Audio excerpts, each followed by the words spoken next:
안녕하세요. 가장 보통의 남자입니다. 전기기사 공부 세 번째 편 전기 자기학 파트 시작하겠습니다. 아마 대부분의 사람들이 전기 자기학을 어렵다고 할 거예요. 하지만 절대 아닙니다. 물론 전기 자기학이 시작할 때 제일 어려운 과목은 맞아요. 진입장벽이 아주 높거든요.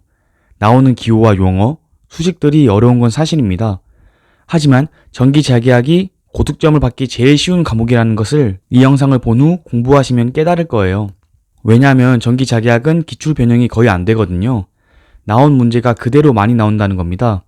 저는 전기 자기학에서 한 개 틀렸습니다. 맨날 한 개 틀렸다고 하니까 뭔가 거짓말 치는 느낌이네요. 그런데도 전기 자기학을 기존 영상들처럼 이해할 것과 답만 외울 것을 나누기가 10배는 힘들었습니다. 왜냐하면 대부분이 마인드맵처럼 연결되는 과목인데 이걸 시청자들이 제 영상만 보고 공부법을 터득하게 하려고 제 나름의 주관을 가지고 나누다 보니까 시간도 오래 걸렸네요. 구독과 좋아요 한 번씩 부탁드리겠습니다. 그럼 시작하겠습니다. 평소와 같이 이해해야 할 문제와 답만 외운 문제로 나누겠습니다. 가장 먼저 이해해야 할 문제입니다. 2017년 1회 1번입니다. 솔직히 전기 자기학은 값만 조금 가지고 있어도 어느 정도 점수를 맞출 수가 있어요. 왜냐하면 대부분의 공식이 비슷한 패턴을 가지고 있습니다. 이 문제는 답과 해설을 외워놓으시면 다른 문제들도 맞출 수 있을 거예요. 17년 2회 13번이 비슷한 문제입니다. 4번 양전극 간 저항을 구하는 문제입니다. 이건 케이스별로 정전 용량을 구하는 공식을 아셔야 해요. 동심구 사이의 정전 용량의 공식은 이것이고 동심원통 사이의 정전 용량 공식, 평행도선 사이의 정전 용량 공식, 평행판 콘덴서의 정전 용량 공식. 4번 문제는 그저 저 공식을 통해 정전 용량을 구한 후 저항을 구하는 것 뿐이니까요. 다른 문제들도 다 저 공식을 통해 유도하는 게 대부분입니다. 그리고 추가로 이 영상도 한번 보시면 도움이 많이 될 거예요. 전기기사 필기 전기 자기학 공식의 연관성으로 쉽게 암기하기. 많은 분들이 제가 머리가 좋아서 6개월 동안 기사 4개 합격했다고 하시는데 전 이 영상을 거짓말 안 치고 최소 10번 돌려봤습니다. 안 외워져서요. 이 공식들만 외워도 많이 풀 수 있을 거예요. 같은 회차에서도 많이 나옵니다.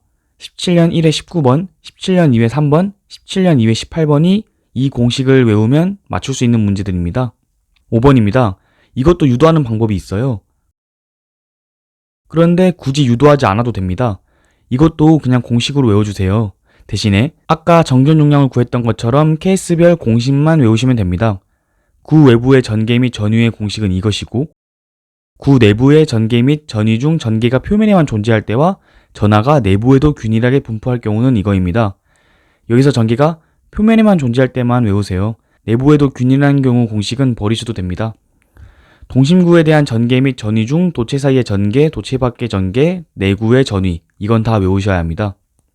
무한장직선 선전하의 내부 공식은 이거고 무한장직선 선전하의 외부 중 전하가 표면에만 있을 경우와 전하가 내부에 존재할 경우, 그리고 동축 케이블에서의 전위차입니다. 무한 평면 도체에 의한 전개 및 전위는 이것이고 많이 헷갈리죠? 저도 진짜 짜증냈습니다. 제 영상 중에서 시간이 항상 부족한 이유 영상 다들 보셨나요? 그거 보시면 제가 이걸 어떻게 외웠는지 다들 아실 거라고 생각해요. 안 보신 분들은 이 영상 다 보고 나서 꼭 보시면 좋을 것 같습니다. 이 공식들 외우면 17년 1회 17번, 17년 2회 11번 문제 맞출 수 있습니다. 7번입니다. 이건 솔직히 틀리는 분들 없을 거라고 생각해요. 자기 저항은 뮤 S분의 L, 기자력 F는 NI는 알파이. 너무 기본적인 공식을 말로 풀어서 놓은 겁니다. 이 공식들이 다른 문제들에도 아주 많이 나오는 거 아시죠? 17년 1회 18번, 17년 2회 19번이 유사하네요. 8번입니다.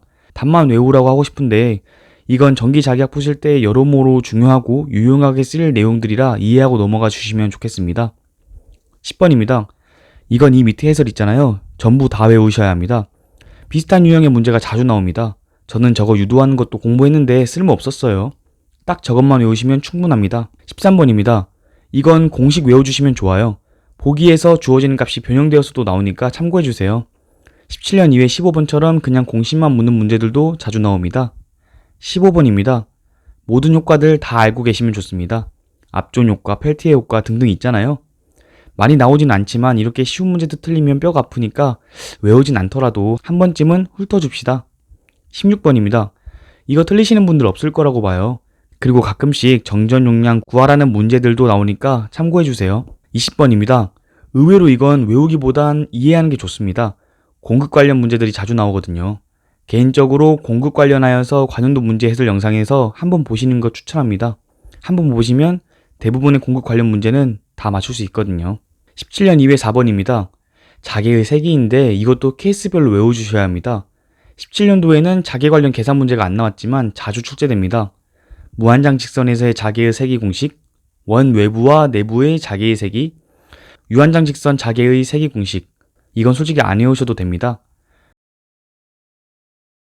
원형 코일 중심에서 X만큼 떨어진 지점의 세기, 원형 코일 중심 자개의 세기, 환상 솔레노이드에서 솔레노이드 내부, 중심, 그리고 외부에서의 자개의 세기, 무한장 솔레노이드 내부와 외부의 자개의 세기, 정삼각형 중심점의 자개의 세기, 정사각형 중심점의 자개의 세기, 정육각형 중심점의 자개의 세기 다 외우셔야 합니다. 정말 중요해요. 17년 3회 8번이 비슷한 문제입니다. 17년 2회 6번 히스테리시스 손실 공식 외워주시면 좋을 것 같아요. 출제가 자주 되진 않는데 이 문제는 변형하기가 쉬워서요. 그리고 공식도 간단하잖아요. 7번 Z축에서의 토크. 이것도 토크 공식만 외워주시면 됩니다. T는 MBIS 코사인 세타. 끝. 17년 2회 12번. 이건 반드시 아셔야 하는 공식이죠. 응용되어서도 자주 나오니까 밑에 해설에 있는 거대로 몇 번 써보세요. 14번입니다. 이거는 자주 출제는 안 됩니다. 하지만 가동결합, 차동결합 차이는 너무 쉬운데 혹시라도 다른 유형 나왔을 때 틀리면 너무 억울할 것 같아요. 가동결합은 플러스, 차동결합은 마이너스입니다. 16번입니다. 벡터. 어려우시죠? 나뷸라, 그라디언트, 다이버전스 등 이상한 말들밖에 없고요. 근데 놓치기 너무 아까운 이론이라서 제가 이해해야 할 문제에 넣었습니다. 너무하죠? 근데 어쩔 수 없어요. 무조건 한두 문제는 나오는 것인데 너무 아깝잖아요. 게다가 벡터 문제는 대부분 주어진 값들이 바뀌어서 나와서 답만 외워서는 절대로 맞출 수가 없습니다. 물론 버려도 됩니다. 60점이 합격이니까요. 그런데 혹시 모르니 벡터 문제들은 이론 인강보다는 관련도 해설 영상에서 벡터 부분들은 꼭 봐주셨으면 좋겠어요. 이론 인강 들으시려면 하루 종일 걸려요. 필요 없는 내용들도 많고요. 결론은 벡터 문제들은 관련도 해설 영상들을 꼭 보자입니다.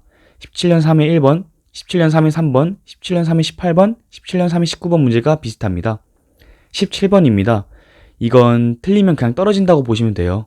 그리고 저 문제는 아까 위에서 말한 공급 문제와 같이 결합돼서 자주 출제되니까 참고해주세요. 17년 3회 2번입니다. 이 해설에 나온 공식들 어렵지 않죠?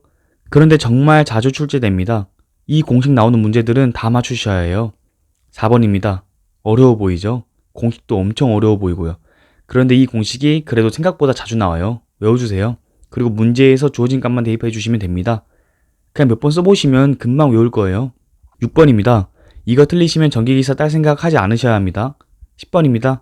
인덕턴스의 단위와 같지 않는 것이라고 하는데 이건 별로 안 나오지만 그래도 가끔씩 출제됩니다. 참고하세요. 17년 3회 16번도 단위 문제이네요. 12번. 이건 해설 다 외워주셔야 합니다. 자심 재료의 구비 조건. 문제 바뀌어서 자주 나옵니다.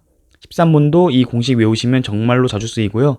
14번 공식도 정말 자주 출제됩니다. 답만 외울 문제입니다.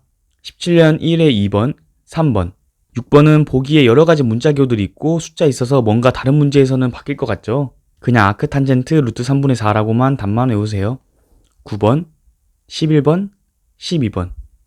그리고 14번. 이건 진짜 고민 많이 했어요. 공식 보고 암기하라 해야 하나, 그냥 답만 보라 해야 하나. 결론은 그냥 답만 외우려고 하겠습니다. 17년 2회 1번. 이건 항상 답이 똑같아요. 문제 안 읽고 보기만 보고도 풀어도 됩니다. 2번. 이것도 그냥 저 그림 나온다? 문제 안 읽고 답 체크하세요. 5번. 이것도 저는 공식 외워서 풀었는데 굳이 그럴 필요 없는 것 같아요. 마이너스 320만 외우셔도 충분합니다. 8번도 답만 외워주시고 9번. 이건 답만 외우는 건지 이해하는 건지 모호해요. 그냥 너무 당연하죠. 10번도 답만 외우시고 20번. 이것도 9.4만 외우시면 됩니다. 그런데 혹시 모르니까 해설에 있는 값 정도는 외워주세요. 17년 3회 5번 답만 외워주시고 7번. 이 문제도 보기가 절대 안 바뀌어요. 9번도 저 그림 나온다? 그럼 문제 읽지 말고 답부터 체크하세요. 11번. 포인팅 벡터는 그냥 무조건 EH입니다. 14번은 답도 외우되 그래도 나머지 보기도 읽어주시면 좋습니다. 17번 답만 외우셔도 충분하고 20번도 유전체만 외우면 됩니다. 다른 거 안 나와요. 외울 게 엄청 많죠. 하지만 제 영상에 나온 공식만 외워도 전기 자기약 절반은 했다고 해도 과언이 아닐 정도로 제가 공식을 때려박은 거예요. 너무 지레 겁먹지 마세요. 근데 공부하다 보면 깨달으실 거예요. 공식이 거기서 거기고 문자가 달라져도 결국은 뭔가 같은 패턴이라는 걸 알 거예요. 그냥 그림자처럼 모양이 다 똑같아요. 그래서 푸실 때 그냥 머릿속에서 생각나는 공식도 있죠. 일단 다 적어 놓으시고 문제에서 주어진 값들 하나하나 대입해서 풀리면 그게 답인 게 전기 자기약입니다. 다시 말씀드리지만 처음이 제일 어렵고요. 하다 보면 전기 자기약이 제일 좋으실 겁니다. 다음 영상은 원래 전기기기나 전력공학 하려고 했는데 KC 요청이 너무너무 많아서 KC를 올리려고 합니다. 많이 기대해 주시고 다음 영상에서 뵐게요. 다들 파이팅 하세요.